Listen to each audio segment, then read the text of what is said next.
সমাবেশের আপনারা যারা উপস্থিত হয়েছেন, দুঃখ আক্রান্ত মন নিয়ে আজকে এখানে আমরা সবাই হাজির হয়েছি এবং আমাদের এই চাকরির লাইফে আমরা কখনো এরকম হত্যার শিকার হই নাই।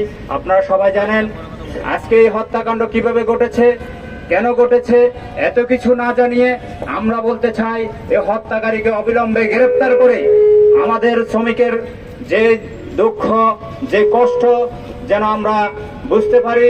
হত্যাকারীকে অবিলম্বে 72 ঘন্টা যে আলটিমেটাম দেওয়া হয়েছে তার আগে যেন আমরা দেখতে চাই এই হত্যাকারীকে জনসম্মুখে এনে সরকার যেন এটার সুস্থ বিচার করে।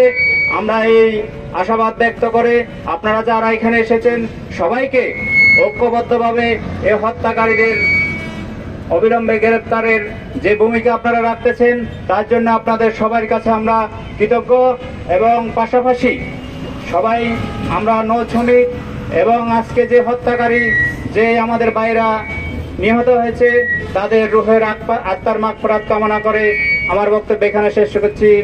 দুনিয়ার মজদুর এক হও, দুনিয়ার মজদুর লড়াই লড়াই লড়াই চাই, এই লড়াইয়ে জিতবে কারা। ধন্যবাদ সবাইকে। আসসালামু আলাইকুম।